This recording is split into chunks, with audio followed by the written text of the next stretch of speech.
आज की जय। श्री सद्गुरु महाराज की जय।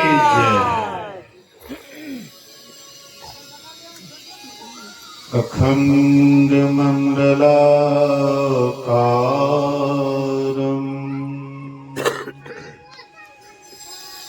व्याप्तं येन चराचरम्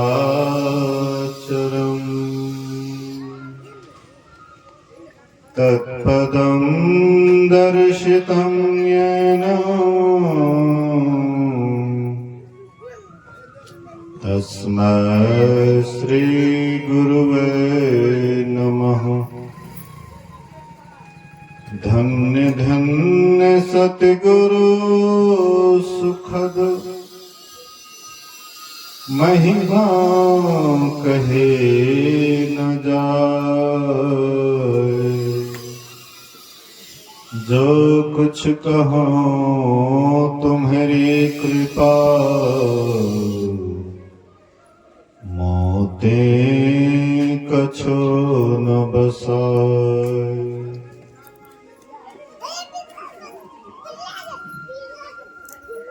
समवेत समादरणीय सज्जन वृंद, आदरणीय माताओं तथा भक्तिमती बहनों,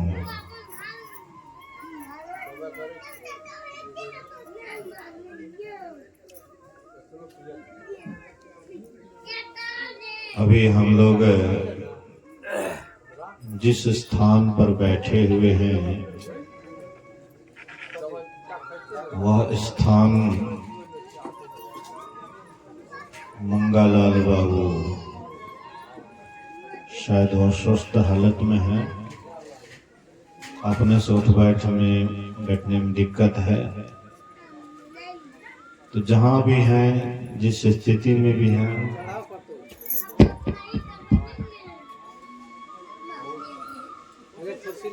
वह स्थिति में अगर वह परमात्मा का सुमिरन करेंगे, परमात्मा का स्मरण करेंगे, जरूर है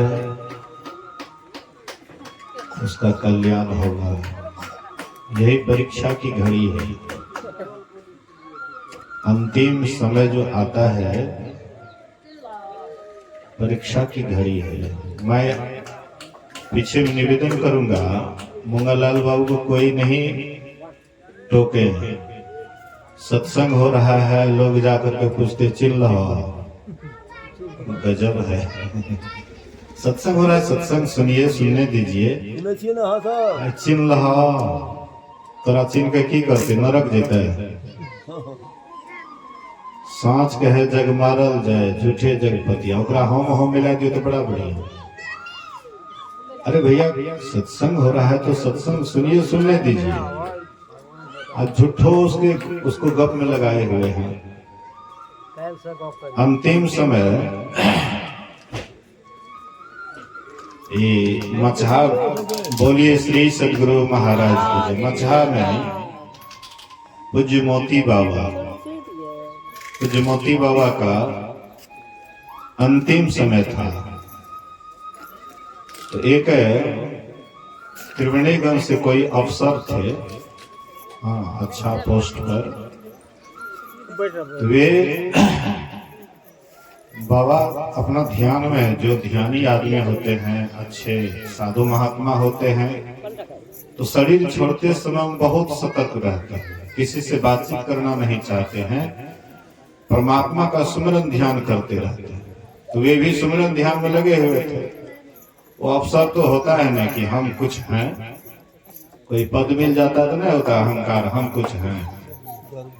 हाँ, तो कहते बाबा से, मैं एक छोड़ता पकड़ता है इसको।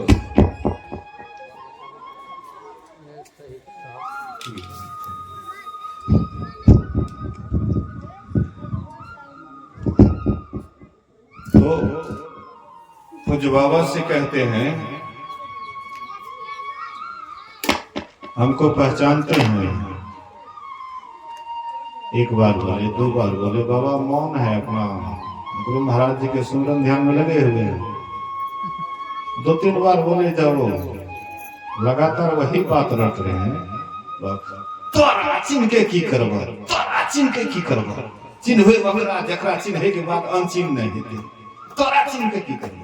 बोलिए श्री गुरु महाराज की जय। देखिए महात्मा कैसे होते, चाहे मने में दुख बढ़ के अवसर है तो क्या है, गुरु महाराज से बढ़ करके है। बड़े खड़े खोटे महात्मा थे, किसी को कान में लगे कपाड़ में लगे, लेकिन सही बात को देते थे। लगेगा तो लगेगा, हमरा तो क्या बिगाड़ देगा। राखन वाला साइया तो मार सके न कोई, अब बाल न बाका कर सके जो जग बैरी है। पूरा संसार आपका बैरी हो जाएगा, परमात्मा आपको अपने गोद में रखने वाले हैं, तो कौन आपका बिगाड़ सकता है? चकला में एक सत्संगी रोगी हालत में था। आजकल है ना ये कैंसर जब पकड़ लेता है तो लोगों को बचना मुश्किल हो जाता है, तो वही अस्वस्थ हालत में थी। वो कहती है गांव के सत्संगी को, एक दिनेश बाबू थे, कहते हैं हमरा बाबा से दीक्षा दिला दिया, हमरा ध्यान करते करते मोने जी शरीर छोड़ गया, हमरा दीक्षा दिला दिया। सबके मन में ये विचार नहीं आता है, लोग बेड पर पड़े हुए रहता है, हो बाप माय को बाबू हो बचावा हो, मतलब अंत संत बोलता है, लेकिन अंतिम समय गुरु महाराज का नाम नहीं आता है, परमात्मा की याद नहीं आता है। और कहती है कि हमको दीक्षा दिला दीजिए, हम ध्यान भजन करेंगे, लगता है अब हम नहीं बचेंगे। तो दिनेश बाबू हमको फोन किए, तो हम गए उसके यहाँ, तो सत्संग करके दीक्षा उसको दे दिए। दीक्षा देने के बाद लोग सब जो आता था, हे हमरा चिन्ह छ, हमरा चिन्ह हे हमरा सुमरन ध्यान में बाधा नहीं डालिए, तुम गुरु महाराज के सुमरन कर छिए, हमरा लोग बाधा किया डाले छे, तो लोग हमरा आपसे डिस्टर्ब करे, देखो हम सुमरन ध्यान करे छिए, लोग हमरा बाधा डाले छे। देखिए मतलब कमे दिन रही, 8-10 रोज रही, लेकिन गुरु महाराज का बराबर सुमरन ध्यान करते रहती थी, बराबर स्मरण करते रहती थी। एक बूढ़ी माई गई गुरु महाराज के पास, बोलिए श्री सदगुरु महाराज की जय। एक बूढ़ी माई गई गुरु महाराज जी के पास, हाँ, तो बहुत जिद करती है, नहीं हम दीक्षा लेवे करो, हम दीक्षा लेवे करो गुरु महाराज से। हाँ नहीं होता है कि नहीं हम दीक्षा लेवे करो, कितना मना करे, नहीं हम लेवे करो। तो कुपा घाट गई, गुरु महाराज से दीक्षा ले ली। दीक्षा लेकर के थोड़ा बरमदा टपती है, तो पूछते हैं भगीरथ बा, हजूर ये ते बोर्ड में झुलझुल बोर्ड में दीक्षा लेलके आ कहीं जाओ कल शरीर छूट जाए, एकर की गति हेते? गुरु महाराज कहे छी इहो कोनो कहे वाला बात है, ई तो हमरा खातिर बच्चा छी, उम्र में बूढ़ छे, लेकिन हमरा खातिर बच्चा छी। अब बच्चा पर तो माय बाप के बेसी छोह रहे छे ने, जते छोट बच्चा रहे छे माय बाप को ओते ओकरा से ममता रहे छे, छोह रहे छे। हर हमेशा वो बच्चा का, लाल बच्चा का नहीं देखे छिए, माय बाप कते एकदम निहारित रहे छे, एको रति बच्चा का कोनो दिक्कत नहीं भए जाए। गुरु महाराज के तो हमर बच्चा छे, कै शरीर छोटे ओकरा तो मनुष्य निश्चित रूप से दिखल छे, निश्चित रूप से लिखल छे ओकरा। गुरु महाराज जी बोले, बोलिए श्री गुरु महाराज की जय। गुरु महाराज जी बोले हैं वो अकाट्य हो सकता है। सोचिए, कहने का मतलब है आशय है कि जब आपका भी या किसी का भी अंतिम समय आए, उस समय फजूल बात में दिमाग नहीं लगाना चाहिए। गुरु महाराज कहते थे जिसका शरीर संसार का काम करने लायक नहीं है, मतलब असमर्थ हो गया है, अब चल फिर नहीं सकता, उठ बैठ नहीं सकता अपने से, हर तरह से नाकामयाब हो गया है, तो उसको परमात्मा को छोड़ करके किसी का भी याद नहीं करना चाहिए, किसी का भी ख्याल नहीं करना चाहिए। दिन रात उसको परमात्मा का ही सुमरन ध्यान करना चाहिए, क्योंकि अंतिम परीक्षा की घड़ी यही है। इस समय में पास किए तब पासे पास, शरीर छोड़ते समय में अगर आप पास कर गए, जन्म जन्म मुनि जतन कराही अंतराम मुख आवत नाही। जन्म जन्म से मुनि जतन करते हैं, अंतिम समय में भूल जाते हैं, अंतिम समय में भगवान को भूल जाते हैं, क्योंकि शरीर में जो रोग व्याधि पकड़ता है, हर तरह से जब कष्ट होने लग जाता है, तब उस समय भगवान सबको भूल जाते हैं। लेकिन उसी के ऊपर गुरु की जिसके ऊपर कृपा होती है, वो नहीं भूलते हैं परमात्मा को। जा पर कृपा गुरु के होई, अता पर कृपा करे सब कोई। कागोशंग जटायु गिद्ध, जटायु गिद्ध और रावण में जब युद्ध होता है, तो रावण खड्ग के द्वारा जटायु गिद्ध का पंख काट डालता है। तो बिना पंख का उड़ेंगे कैसे? तो बेचारे वहां से गिरते हुए हाय राम करते हुए धरती पर आता है। एकदम राम राम जप रहा है, एकदम राम राम जप रहा है। सोचता है अब तो हम बचवे नहीं करेंगे, तो कम से कम अंतिमों समय में तो राम राम जप लें। हम लोग सोचते हैं कि अंतिमों समय में तो बेटा बेटी को देख लें। बेटा बेटी कैसे है? नहीं है। एक सेठ जी का शरीर छूट रहा था, बोलिए श्री सदगुरु महाराज। एक सेठ जी का शरीर छूट रहा था और कुछ बोलना चाह रहा था, लग रहा था कि कोई विशेष बात बोलने वाले हैं। कोई विशेष बात बोलने वाले हैं। बेटा से बोला कि कहीं कोई खजाना तो नहीं बताने वाला है, कहीं कोई गड़ा हुआ खजाना हो रखा होगा। अंतिम समय बोलना चाहता है, डॉक्टर को बुलाए। डॉक्टर को बुला कर बोले कि जो रुपया लग जाए, इतना पावर का सुई दीजिए कि हमारे पिताजी के शरीर में बल आ जाए। लगता है कुछ बोलने वाला है। डॉक्टर आए और तुरंत इंजेक्शन ठोकते हैं, पूरा पावर वाला इंजेक्शन ठोकते हैं, तुरंत शरीर में शक्ति लौटा और कहते अरे मेरे तरफ क्या देख रहे हो? देख रहे हो बछड़ा झाड़ू खा रहा है, मेरे तरफ देख रहा है, देख रहे हो बछड़ा झाड़ू करते हुए दम टूट गया। बोलिए श्री सदगुरु महाराज। कहाँ जाएंगे? गैया के पेट में जाएंगे। बछड़ा झाड़ू बछड़ा का याद करते हुए शरीर छोड़ेगा तो कहाँ जाएंगे? जहां आशा वहां बासा। यही है 84 का फेर, यही 84 का फेर है। आपका ख्याल परमात्मा को छोड़ करके, सत्संग ध्यान को छोड़ करके, साधु का छोड़ करके संसार में किसी का भी चिंतन कर रहा है, समझ जाइए कि आपको 84 में भेजेगा। इसलिए अंतिम समय में एकदम सावधान रहिए। तो सावधान अंतिम समय कौन रहेंगे जानते हैं? भर जिंदगी चोरी करे से अंतिम समय में राम के नाम ले लेते हैं। ओकरा तो याद भी करते हैं जो चोरी करते भर जिंदगी नहीं था, जो बेमानी करे छे, डका डाले छे, जमीन दोसर के हड़प ले छे, ओकरा तो याद भी करते नहीं। जे काम बराबर करे छे तो वह काम अंतिम समय में याद आवे छे। यह बात के याद रखबे। अगर यहाँ बेमानी करे छे तो बेमानी वाला याद आती है, हम फलना के बेमानी कर लिए थे नहीं। वेदानंद कह रहे एखनी खटखुट ओ काम विशेष करे छे तो रोकने ठीक नहीं है। मजदूरी करे छे केना के रखबे। बोलिए श्री सदगुरु महाराज की जय। वेदानंद बाबा कहते थे कि हमारे पड़ोस में एक आदमी था, बगीचा लगाया था आम का, लीची का, बड़ी शौक से, बड़ा शौक से, बहुत मेहनत करके। जैसे वह बगीचा में मंजर आया, आम में, लीची में,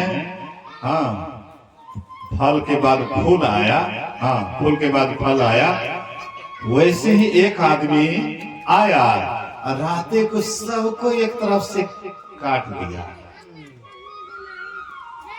सबको एक तरफ से काट दिया। बगीचा लगाने वाले का क्या हाल होगा, जो दिन रात उसके प्रति सींचता था, खाद पानी हर हमेशा ख्याल रखता था अपने माँ बाल बच्चे की तरह, उसका क्या हाल होगा। मतलब बड़ा उसको मतलब जो है चिंता हुई, आंख से आंसू भी बहाए। लेकिन जो आदमी काटा था बगीचा, जब उसका अंतिम समय आया, हे फलना का बलवा हो, मर की भेलो नहीं हो फलना को बलवान हो। अब उसको बुलाए, हे हमरा क्षमा कह दे, अखनी हमरा गर्दन पर लागे छे कोई हमरा कुड़ेर चला रहल छे, दबिया चला लागे छे गर्दन के काट रहल छे। हे हम फलना के बगीचा के, हे तोहर बगीचा के हम ही काट लिया, हे क्षमा कह दे। सोचिए अंतिम समय में क्या याद आएगा? भगवान का याद आएगा। जो गलती किया वही गलती याद आएगा कि हमने गलती किया। पहले आपको याद आए नहीं आए, पहले आप जो गलती कर रहे हैं उस समय याद आएगा या ना याद आएगा, लेकिन अंतिम समय में आपको गलती निश्चित रूप से याद आएगा, निश्चित आएगा। तो आप सावधान रहिए कि उस समय में परमात्मा को छोड़ करके कहीं इधर उधर में ख्याल चले जाए। जड़ भरत हैं नहीं सुने हैं, कई बार सुने होंगे। जड़ भरत थोड़ा सा गलती किए हैं, हिरण के याद में शरीर छोड़े, राजा भरत चले गए हिरण के शरीर में। इसीलिए एकदम सावधान रहिए। कोई भी वृद्ध आदमी है, बुजुर्ग आदमी है, आप आते हैं भेंट करने के लिए तो उसको याद दिलाइए, हे गुरु महाराज की याद करो, हे हाँ भगवान की याद करो। मतलब आप कुछ जानते हैं, थोड़ा बहुत भगवान को मानते हैं तो बस इतना ही उसको याद दिलाइए। अने कि हमरा चिन्ह छ, तोरा चिन्हते तो की हेते, कल्याण भए जेतै, तोरा चिन्ह लेते तो कल्याण भए जेतै नहीं, ओकरा चिन्हावियो जैसे ओकर कल्याण भए जाए। तो एक परमात्मा छियै, वह परमात्मा के ऊपर अखनी पाठ भेलैया। बोलिए श्री सदगुरु महाराज की जय। हाँ अखनी जो पाठ भेलैया, अभी का पाठ उसी के संबंध में हुआ है। निर्गुण जो होता है वह सगुण रूप धारण करते हैं। किसी ने पूछा जोई निर्गुण सगुण सोई कैसे?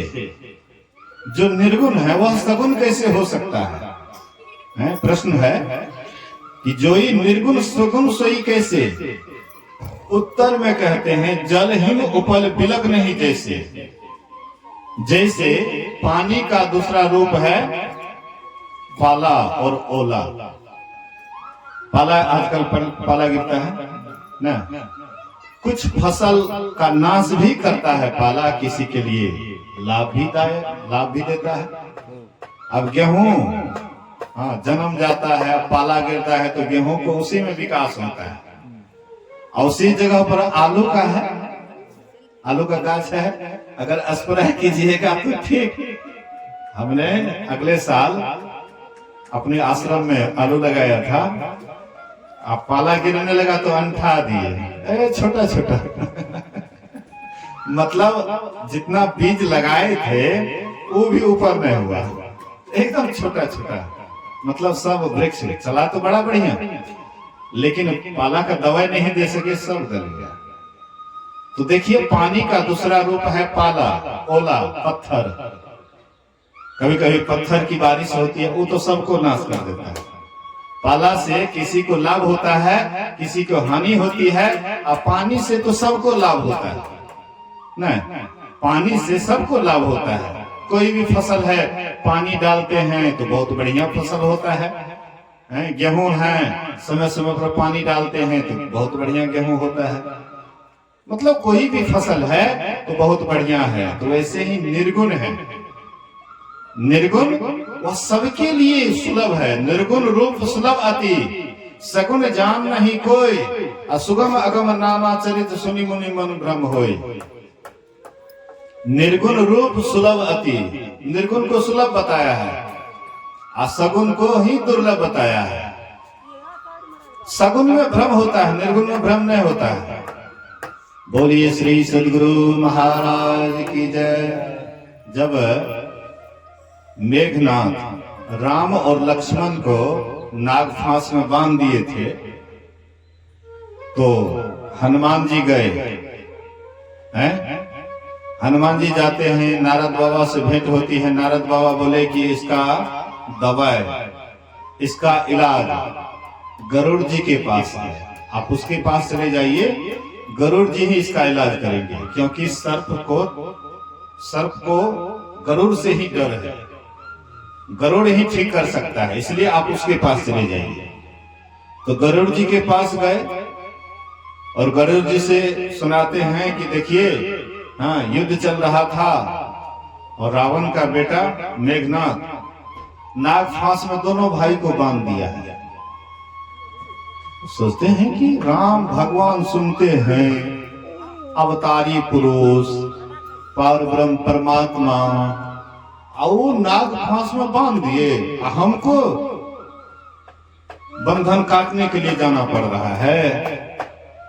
जो दुनिया के बंधन को काटते हैं, दूसरे के बंधन को काटते हैं, एकदम साधारण मनुष्य की भांति पृथ्वी पर पड़े हुए हैं, ये कैसा राम है? लगता है कि ये तो साधारण राम है। मन में संदेह हो जाता है, काट तो दिए बंधन, राम को जो नाग फांस का बंधन पड़ा हुआ था उसको काट तो दिए, लेकिन मन में बहुत बड़का संदेह हो गया। बोले श्री सदगुरु महाराज, हम आपको भी संदेह है, हम आप संदेह रहित नहीं हो गए हैं। जब तक निर्गुण का दर्शन नहीं होगा तब तक सगुण में भ्रम होते रहेगा। तो मन में संदेह हो गया, और यह संदेह वाली बात हाँ गरुड़ जी सुनाते हैं शिव जी से। शिव जी बोले कि तुम्हारे शंका का समाधान यहाँ नहीं होगा। खग जाने खग ही के भाषा, तुम पक्षी हो, पक्षी के ही भाषा को ठीक ठीक जान सकते हो, इसलिए तुम चले जाओ काक भुसुंडी के पास। वे दिन रात सत्संग करते हैं, संदेह निवारण करते हैं, तुम उसी के पास चले जाओ। ये चले जाते हैं हाँ नीलगिरी पर्वत, वहां पर दिन रात सत्संग करते थे काक भुसुंडी। वहीं जाकर के अब तो बहुत काल तक सत्संग किए। बहु काल करे सत्संगा, तब हो ही संशय भ्रम भंगा। बहुत काल तक सत्संग किए, तब गरुड़ जी के भ्रम का निवारण हुआ। ऐसे ही केवल उन्हीं को भ्रम नहीं हुआ, नारद बाबा को भी भ्रम हो गया था, ब्रह्मा जी को भी भ्रम हो गया था, शिव जी को भी भ्रम हो गया था। मतलब निर्गुण में भ्रम नहीं होता है, सगुण में भ्रम होता है। गुरु महाराज जी जिस समय में थे, कभी कभी साधारण लीला करते थे, लोग कहते थे अरे गुरु महाराज क्या कर रहे हैं, समझ में नहीं आता था। लेकिन बाद में जो जानते थे कि गुरु महाराज जी ने ऐसी लीला क्यों किए थे, तब होता था अरे राम। एक बार पूज्य शाही बाबा बहुत साथियों के साथ जीप वाला सवारी था और उस पर जा रहे थे। पहाड़ी इलाका था और उस पर जा रहे थे, और जीप का एकाएक एक चक्का खुल जाता है। एक चक्का खुल गया। अब जिधर चक्का खुला था उधर बहुत हजारों फीट की खाई थी। अगर कहीं गाड़ी उधर जाते तो किसी का हड्डी भी नहीं मिलता, हड्डी गुड्डी भी नहीं मिलता, इतने नीचे कर्पुर्जा भी किसी का नहीं मिलता। अब जैसे वहां पर हाँ जैसे ही मतलब टायर खुलता है, चक्का खुलता है, यहाँ गुरु महाराज जी गुफा घाट में है, और लाठी लेकर के ऐसे पकड़े हुए दीवार में सटा दिए हैं लाठी, और कहते हैं गिरो गिरो तो कैसे गिरते हो, गिरो गिरो तो कैसे गिरते हो। यहाँ दीवार में लाठी सटाए हुए हैं, हाँ यहीं से कहते गिरो गिरो तो कैसे गिरते हो। शिष्य लोग देखते हैं, कहते हैं गुरु महाराज जी क्या लीला कर रहे हैं, झूठे लाठी सटा करके, और देखिए क्या कर रहे हैं। जो नहीं समझेंगे क्या कहेंगे, हम आपके समझ में तो जल्दी नहीं आएगा कि गुरु महाराज जी तो ऐसे कर रहे हैं। यहाँ पर सताए हुए कहते हैं गिरो गिरो तो कैसे गिरते हो। और उसी समय में वहां पर मालूम होता है कि चक्का खुल गया, लेकिन जैसे ही वह गाड़ी उधर जाने वाला था उधर नहीं गया, गड्ढा में नहीं गया, थोड़ा सा गाड़ी उधर झुका, लेकिन वहीं पर रुक जाता है। गुरु महाराज जी यहाँ जो लाठी लगाए हुए थे कैसे चले जाते गाड़ी हैं। राखन वाला साइया तो मार सके ना कोई, जो जग बाल न बका कर सके, जो जग बेरी हुई। अगर परमात्मा आपको बचाने वाले हैं, कोई माई का लाल आपको कुछ नहीं कर सकता। कहने का मतलब है सगुन में भ्रम होता है। जिस समय में भगवान कृष्ण ग्वाल बाल के साथ खेल रहे थे ना, सभी ग्वाल बालों के साथ खेल रहे थे, और जो सबसे नीच जाति का था, छुआछूत वाला ना, नीच से नीच जाति था, वो जो भोजन कर रहा था तो उसके मुंह से नेवाला निकाल करके, उसके मुंह से कर निकाल करके, जूठा मुंह से निकाल करके अपना खाते थे। गजब की बात है। अब सोचिए ही भगवान कर सकते हैं।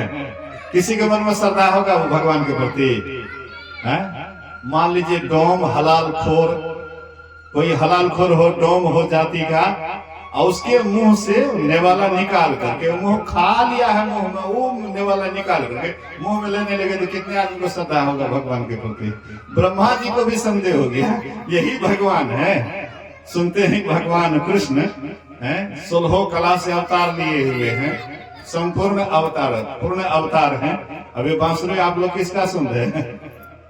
बोलिए तो अभी जो बांसुरी बोल रहा है भगवान कृष्ण का, आनंद वाला बांसुरी।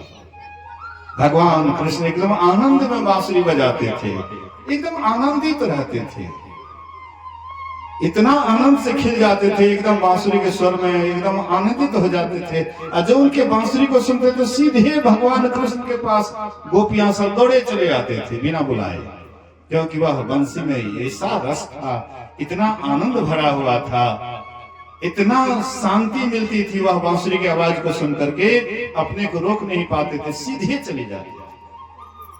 और वही भगवान कृष्ण के बाल लीला को देख करके ब्रह्मा जी को संदेह हो गया, यही भगवान हैं, ये दूसरे के छुआछूत वाला बच्चा के मुंह से निवाला निकाल करके अपने मुंह में खा रहे हैं, ना ये तो नहीं। तो ब्रह्मा जी क्या किए, जितने भी ग्वाल बाल थे सबको चुरा लिए, लेकर के ब्रह्मलोक में रख दिए। देखते हैं कि कैसा परमात्मा है, क्या है। इधर भगवान कृष्ण एकदम वैसे ही सेम ग्वाल बाल और ग्वाल बाल को और गाय वगैरह को सब कुछ बिल्कुल वैसे ही बना दिए। ब्रह्मा जी को लगा कि इधर भी वैसे ही ग्वाल बाल गाय वगैरह सब कुछ है, यहाँ भी देखते हैं सब कुछ वही है। तब उसका भ्रम टूटा और जाकर के भगवान कृष्ण को प्रणाम करते हैं, क्षमा मांगते हैं कि प्रभु मुझसे गलती हो गई। कहने का मतलब है सगुन में भ्रम होता है, निर्गुण में भ्रम नहीं होता है। मनु और शत्रुपा ये राजपाट छोड़ करके, चौथापन में प्रायः लोग राजपाट छोड़ करके वनवास लेते थे।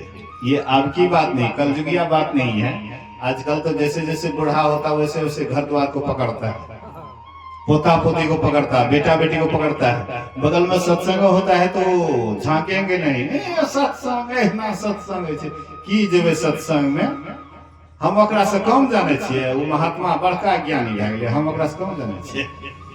मतलब बेकार की बात में घर में लगा रहता है, हाँ, लेकिन सत्संग में नहीं जाना चाहता। उसका नतीजा क्या होता है कि बाल बच्चा और उसको कष्ट देता है, कोई सेवा नहीं करता है। और सत्संग बढ़िया से करिएगा तो बाल बच्चा भी आपकी सेवा करेंगे।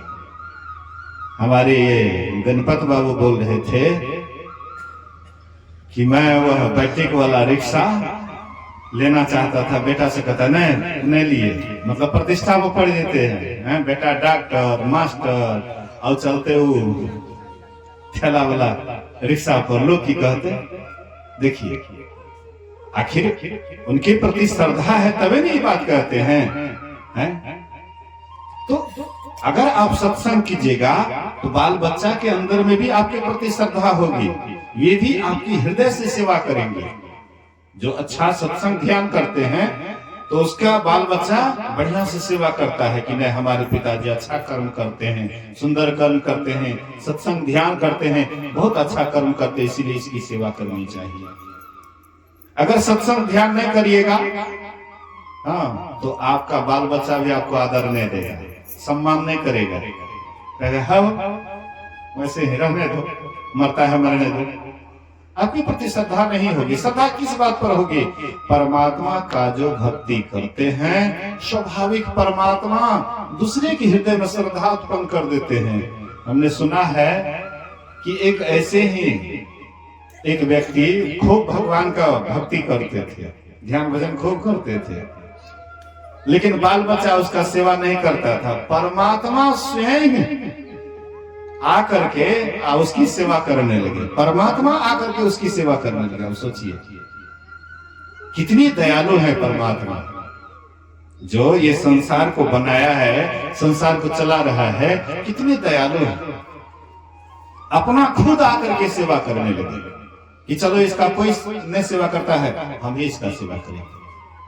आप भी अगर ऐसा करिएगा तो बाल बच्चा भी आपका सम्मान करेंगे।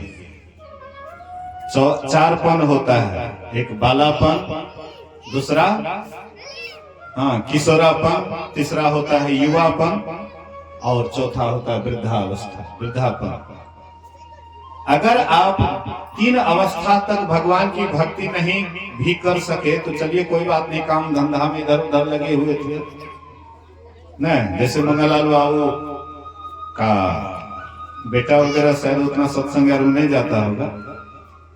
जो काम धंधा करने वाले हैं सोचते हैं थोड़ा कमा धमा ले, बाद में सत्संग ध्यान करेंगे।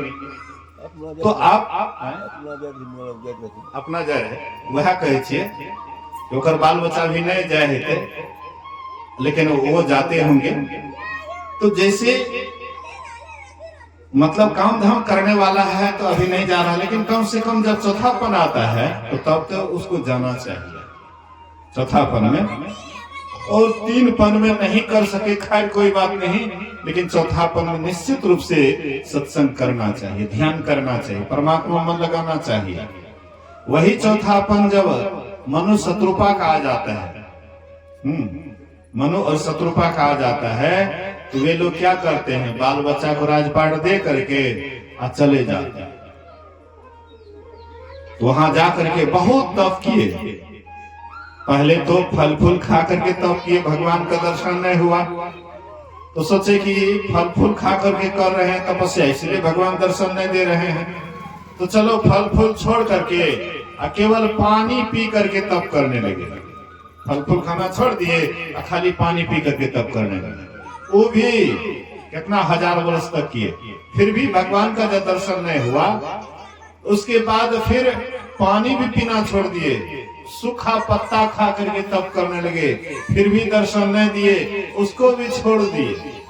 हवा पी करके, जैसे हम लोग श्वास ले रहे हैं तो श्वास लेकर के तप करने लगे, श्वास लेते हुए। और उसके बाद वो भी जब भगवान का दर्शन नहीं हुआ तो उसको भी बंद कर दिए। अंत में भगवान दर्शन देते।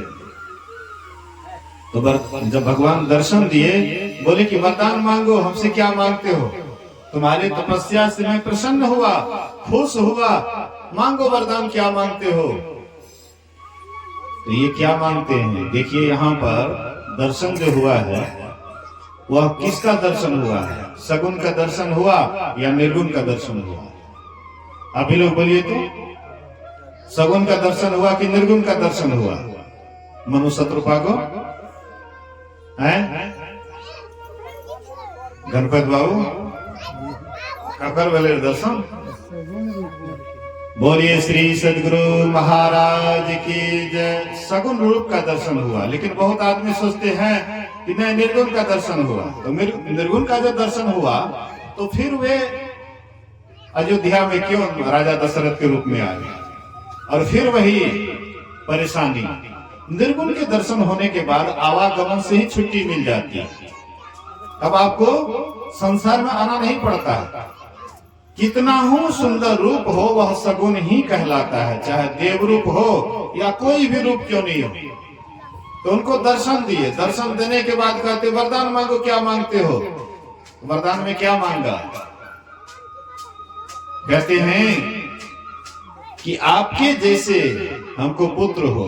तो भगवान कहते हैं कि अपने जैसे पुत्र मैं कहां खोजूंगा, कहां से लाऊंगा अपने जैसे पुत्र? मैं ही तुम्हारा पुत्र बनूंगा। अब सोचिए, जिसका आप सुमरन करते हैं, ध्यान करते हैं, जिसको अपना आप इष्ट बनाए हुए हैं, दिन रात उसको नमन करते हैं, आदर करते हैं, और उसको बेटा कह करके पुकारिए, मैं ही तुम्हारा बेटा बनूंगा। परिणाम क्या होता है? महाराज दशरथ बोले कि अभी तुम जाओ स्वर्गलोक, और स्वर्गलोक जाने के बाद जब समय आएगा तो तुम ही राजा दशरथ बनोगे और तुम कौशल्या। हाँ, मनु और शत्रुपा, शत्रुपा से कहते तुम कौशल्या बनोगे और मनु से कहते तुम दशरथ बनोगे।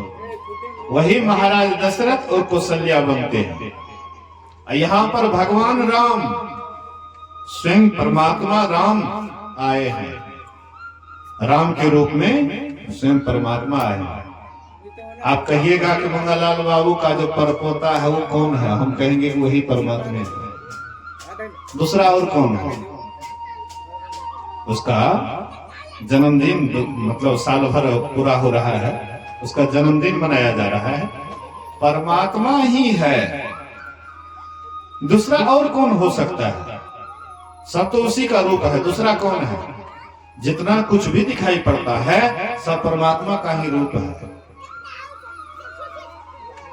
जहां कहीं भी जो कुछ भी दिखाई दे रहा है सब परमात्मा का ही रूप है। अचर चर रूप हरि सर्वगत सर्वदा बसत इति वासना धूप दी जाए। गोस्वामी तुलसीदास जी महाराज कहते हैं अचर चर, जो अचर मतलब कहीं चलता फिरता नहीं है, जड़, जो जड़ प्राणी है कहते वो भी परमात्मा का ही रूप है। और जो चेतन है चलने फिरने वाला है वो भी परमात्मा का ही रूप है। सब उन्हीं के रूप हैं? सब उन्हीं के रूप हैं। जब सभी देवता रावण से परेशान थे, हाँ, रावण के अत्याचार से सब देवता परेशान थे, सब जब परमात्मा को पुकार रहे थे, हाँ, कि कहां जाएंगे तो परमात्मा मिलेंगे, कहां जाएंगे परमात्मा मिलेंगे, तो शिव जी भी उसी सभा में थे। भगवान शिव कहते हैं कि देश काल कौन ऐसा जगह है जहां परमात्मा नहीं। हरि व्यापक सर्वत्र समाना, प्रेम ते प्रगट हो ही मैं जाना। सब देवता अपना अपना कर थे। कोई कहते वैकुंठ जाएंगे तो परमात्मा का दर्शन होगा, कोई कह रहे थे क्षीरसाई जाएंगे तो परमात्मा का दर्शन होगा। मतलब अपना अपना सब विचार सुना रहे थे। लेकिन शिव जी कोई कच्चा खिलाड़ी नहीं थे, हाँ, कोई साधारण आदमी नहीं थे। शिव जी स्वयं परमात्मा का दर्शन किए हुए थे और उन्होंने कहा, अपना अनुभूति वाली बात कहते हैं, कोई किसी का कहा सुना वाला बात नहीं करते हैं। हरि व्यापक सर्वत्र समाना, प्रेम के प्रकट हो ही मैं जाना। वह परमात्मा हर जगह व्यापक है, कोई जगह उससे खाली नहीं है। लेकिन मैंने जाना है कि प्रेम से ही प्रकट होता है, मैंने इसको करके देखा है। परमात्मा अगर प्रेम से तुम पुकारोगे तो परमात्मा तुम्हारे, हाँ, अंदरे में है। मंगल भवन अमंगल हारी, द्रवहुत दशरथ अजीर बिहारी। महाराज दशरथ के यहाँ भगवान राम परमात्मा रूप में एकदम खेल रहे हैं, सबका मन मोह रहे हैं। जितना भी छोटा बच्चा देखते हैं सब परमात्मा का ही तो रूप है, दूसरा कौन है। जब तक बच्चा है तब तक परमात्मा का रूप है। नहीं कहते हैं बाल भगवान, क्यों कहते बाल भगवान? बाल भगवान क्यों कहते? उसके अंदर कोई छल कपट नहीं है, किसी से भी कोई राग द्वेष नहीं। बच्चा से जो प्रेम करेंगे बच्चा भी उससे प्रेम करेंगे, चाहे वो काला है कि गोरा है, गरीब है कि धनी है, कोई मतलब नहीं है बच्चा का, कोई मतलब नहीं। बस सीधी सी बात है, बच्चा से जो प्रेम करेंगे बच्चा भी उससे प्रेम करेंगे। रामकृष्ण परमहंस जी महाराज, हाँ, की शादी बचपने में हो गया था। बोलिए श्री सद्गुरु महाराज की जय। रामकृष्ण परमहंस जी महाराज जो बंगाल के रहने वाले थे, दक्षिणेश्वर काली मंदिर में बचपने में उसकी शादी हो गई थी मां शारदा से। लेकिन काली मां के अनन्य भक्त, अनन्य, काली मां के दर्शन के बिना एक पल भी रहने वाले, जैसे मां के बिना बच्चा नहीं रहता वैसे काली मां का जब दर्शन नहीं होता था तो बच्चा देखेगा ना। बच्चा को जब मां गोद में नहीं लेती है, हाँ, बच्चा जिद्दी होता है, घर गिर जाएगा, मुँह रगड़ने लगेगा। तो बच्चा कोनो माँ काम करती है, छोड़ देती है वह काम को, दौड़ करके आती है और बच्चा को गोद में ले लेती है। बस बिल्कुल वही हाल था। रामकृष्ण परमहंस जी महाराज को जब माँ काली दर्शन नहीं देते थे, अब धरती वो मुँह रगड़ने लग जाते थे। माँ काली को अंत में दर्शन देना पड़ता था। माँ बेटा का इतना गहरा प्रेम। जब ये जवान होते हैं रामकृष्ण परमहंस जी महाराज, तो मालूम होता है कि आपकी शादी हो गई है। हाँ, शारदा के साथ शादी हो गई, तो सब नाम ठकान जान लिए और चले जाते हैं ससुराल। ससुराल जाते हैं तो ससुराल जाकर के क्या करते हैं देखिए, भक्त और कुभक्त में कितना अंतर है। ये जाते हैं तो एक जगह चौका लगवाते हैं, चौका लगा करके एक पीढ़ा वहां पर दिए, पीढ़ा दे करके उसके बाद माँ शारदा को छोड़ दिया। अच्छा छोड़ दो, रहने दो, जो बैठ कर नहीं देर सत्संग करते पूजा पाठ कर। बोलिए श्री सद्गुरु महाराज की जय। तो रामकृष्ण परमहंस जी महाराज माँ शारदा को पीढ़ा पर बैठा दिए। जैसे माँ काली का पूजा करते हैं उसी तरह से उसकी पूजा की। अपने पत्नी की सोचिए, माँ काली समझ करके पूजा करते हैं। और माँ शारदा भी उसको कभी भी और नजर से नहीं देखते थे। माँ शारदा भी देखते थे ठाकुर जी है, मतलब परमात्मा है। मेरे पति कौन है? परमात्मा है। ठाकुर जी कह करके पुकारते थे। तो शादी जब हो जाती है, बाल बच्चा नहीं होता, तो लोग कहते कितना आगे पीछे अड़ोस पड़ोस के लोग कितना ताना मारते हैं, हे फल्ली के देखा ना बिया भाग ले, अभी तो बालो बच्चा नहीं।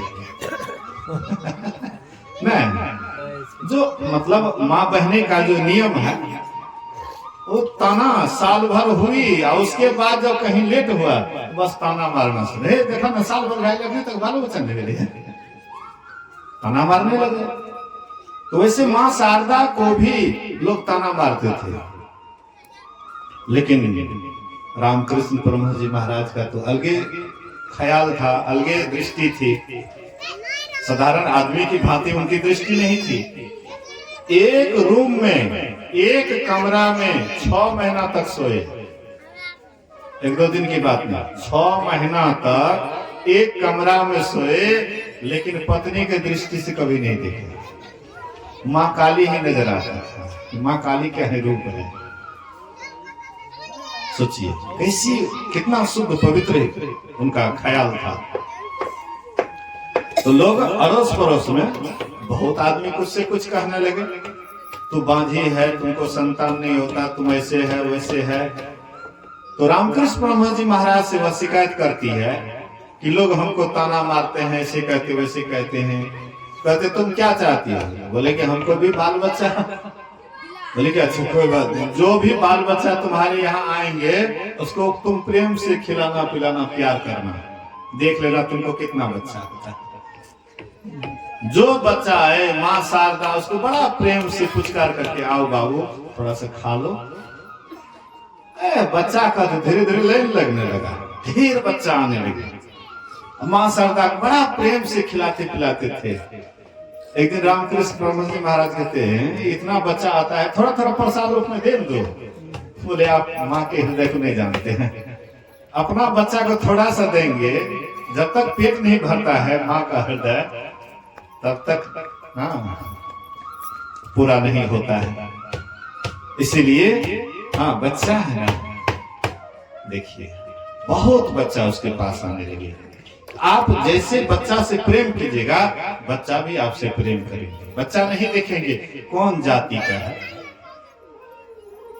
किस रंग का है, काला है कि गोरा है, नहीं देखेंगे। कोई मतलब नहीं बच्चा को, बच्चा सीधा प्रेम जानता है। वही परमात्मा में भी वही बात है। जो प्रेम से परमात्मा को पुकारते हैं, परमात्मा वहीं पर हाजिर है। अब प्रेम नहीं है, खूब आप लड्डू चढ़ा दिए मन के मन, परमात्मा खुश हो जाएंगे? अगर लड्डुए से परमात्मा खुश हो जाते तो जहां पर बहुत बड़ा होटल है, कई मन लड्डू बनता, वहां पर तो परमात्मा को पहले दर्शन दे देना चाहिए। परमात्मा लड्डू से नहीं बल्कि आपके हृदय का प्रेम। प्रेम सखी तुम करो विचार, अब बहुरी न आना यही संसार। कबीर साहब कहते हैं, हे प्रेम रूपी सखी तुम विचार करो, क्योंकि दोबारा फिर संसार में तुमको नहीं आना पड़ेगा। प्रेम सखी तुम करो विचार, बहुरी न आना यही संसार। जो तो ही प्रेम खेलनमा चाव, शीश उतार महल में आओ। जो प्रेम रूपी खेल खेलना चाहते हैं, अपने गर्दन को अपने से उतार करके तब प्रेम रूपी महल में प्रवेश करते हैं। आप कहिएगा बाबा हम गर्दनें उतार देंगे तो फिर प्रेम रूपी महल में प्रवेश कैसे करेंगे? गर्दन उतारने से मतलब है अहंकार का त्याग। हम लोग जो कहते हैं कि हे हमें इतना पढ़ा लिखल चाहिए, हम इतना सुंदर चाहिए, हम हे फलना जाति के उच्च जाति के चाहिए। हाँ, मतलब जितनी भी अहंकार है, मद है, ये जब तक रद्द नहीं होगा तब तक अनहद को प्राप्त नहीं कर सकते, परमात्मा को नहीं पा सकते। परमात्मा को पाने के लिए जो अपने को सबसे छोटा मान लेते हैं, वो परमात्मा को जल्दी प्राप्त कर लेते हैं। माँ सबरी के आश्रम में गए भगवान राम, तो सबरी क्या कहती है, हम बड़का जाति के छिए, हम बहुत सुंदरी छिए, एकदम हाथ जोड़ लेती है। केहि विधि स्तुति करऊं तुम्हारी, अधम जाति मैं जड़मति भारी। अधम ते अधम अधम अति नारी, तीन मह मैं मति मंद अघारी। अपने को छोटा से छोटा मानती है, नीच से नीच मानती है, तो राम भगवान क्या बोले कि हाँ तुम सही में नीच है। जो नीच अपने को मानते तो भगवान उसको धरती पर ले लेते हैं। कहते हैं भगवान राम क्या कहते हैं, कह रघुपति सुनो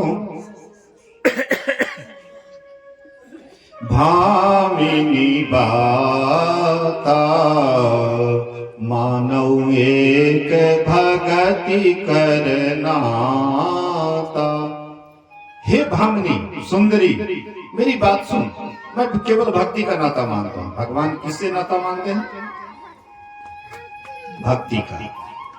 आप धनवान हैं, गुणवान हैं, रूपवान हैं, रूपवती हैं, ऊंचे जाति से हैं कि नीचे जाति से हैं कि कोई भी कुछ भी हैं, अगर भक्ति नहीं करते हैं तो भगवान के आप प्यारे नहीं।